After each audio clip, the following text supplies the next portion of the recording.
And welcome back to the Nothing Show. I'm Paul. I'm your host. I want to tell you what I've been doing, trying to develop my show, trying to create some interesting content. And I've been a little stuck. I've been a little afraid to really speak my mind and do the content I want to do because I don't want to have my show terminated and banned from YouTube again.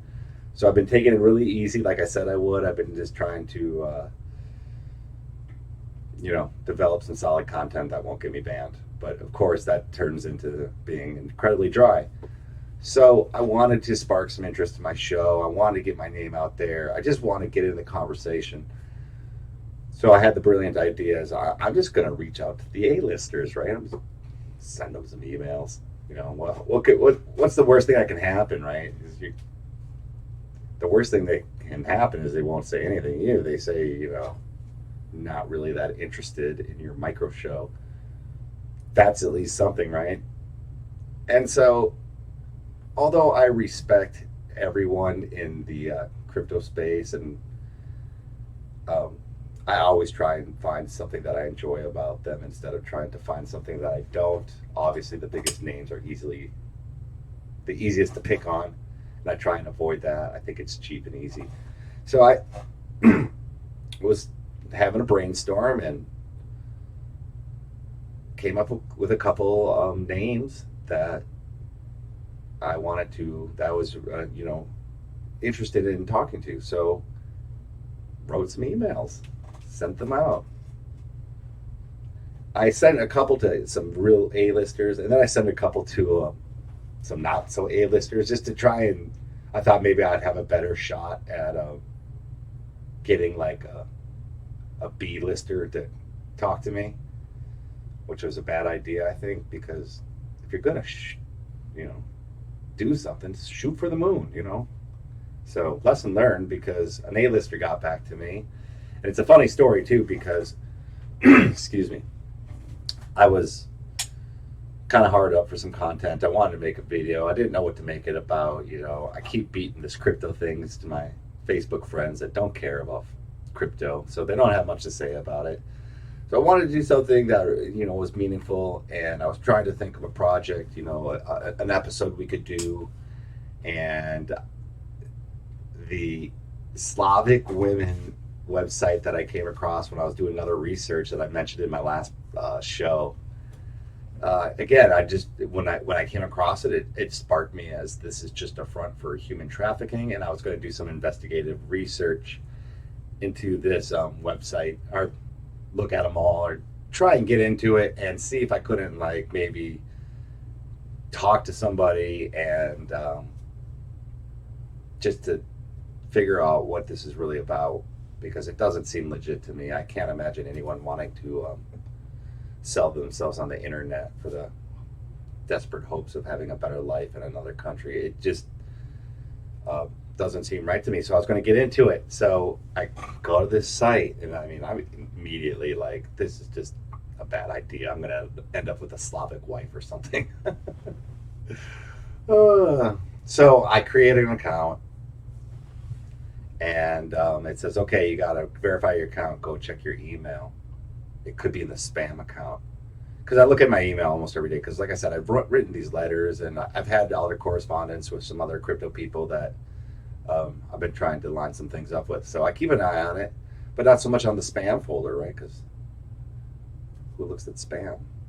So I go and I look at my spam, and there's a reply to one of my emails that I sent out that came back into my spam, and I was so excited. I just again, I had to make a video. So I have a potential interview lined up with a crypto A-lister that I'm really excited to talk to, and I think it's a really important interview. This person represents a underrepresented group of people in the crypto space, and I just have a lot of questions, and I'm really looking forward to it. So big news. I don't want to say who it is. I don't want to come out and start talking about it before I have it all lined up and actually in the can, ready to go. And then I will certainly bombard you with begs to come and tune into my first live, and hopefully an interviewer with a wise A-lister, and can explain some crypto things to us all, for us noobs, for us beginners. So really looking forward to that. It's couldn't have come in a better time. I was getting a little down about the creative juices not flowing the way I'd hoped, and needed a little spark, and I just got it, and so I couldn't feel better about it. You know, we talk a lot about personal development, character development on my program, and this just speaks to what you can accomplish if you just try a little bit. You know what I mean? Like, I just feel like all too often we just sell ourselves short, and we don't even give ourselves the chance to try. You know, that you just self-fulfilling prophecy. You know, I'm going to fail, so why try? And then nothing happens. You say, oh, well, I told you so.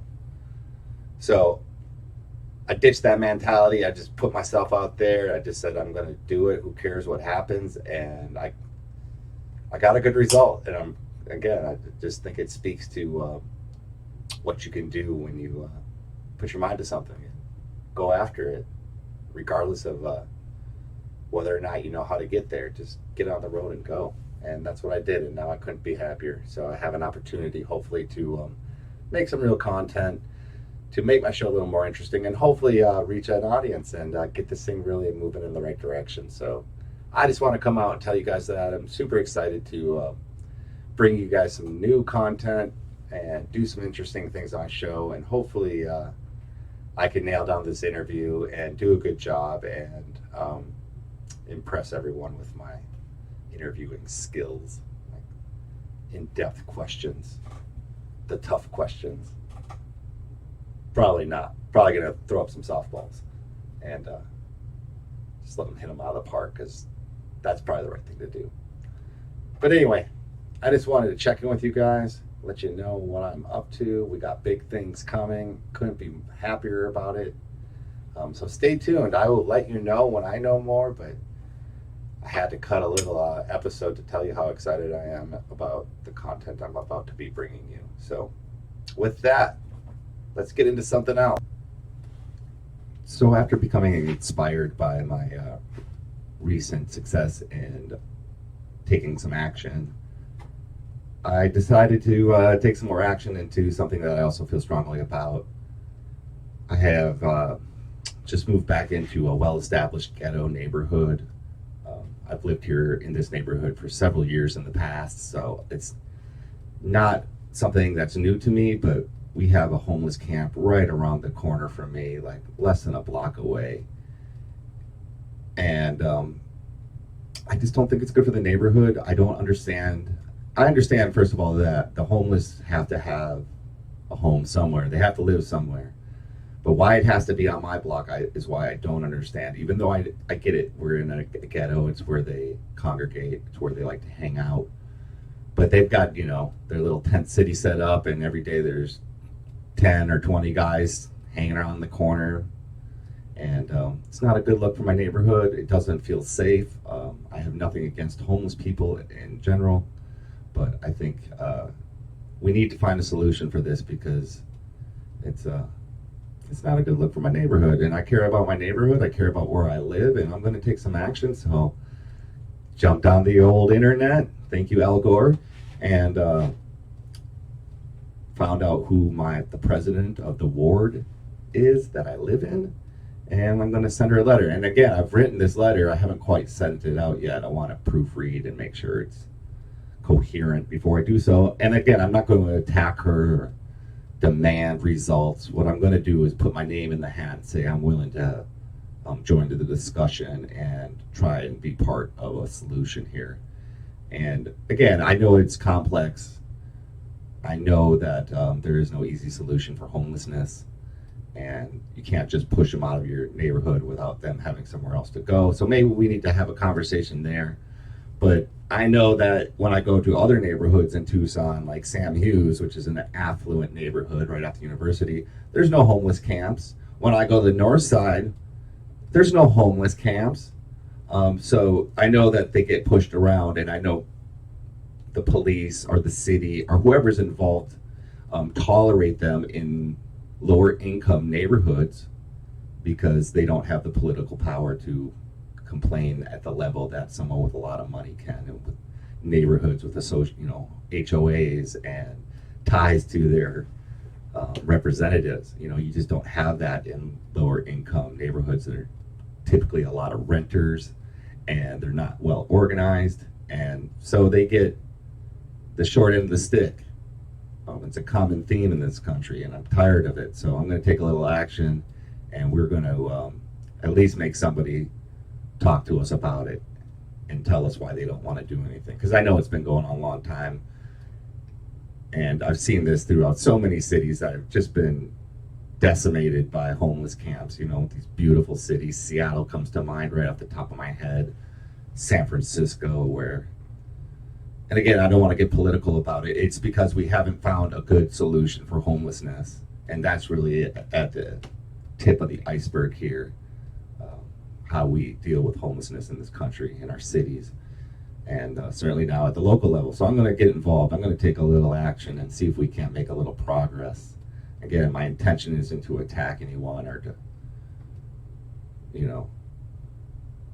as of right now, they haven't done anything, criminally, except for camping on the sidewalk. And I'm not looking to,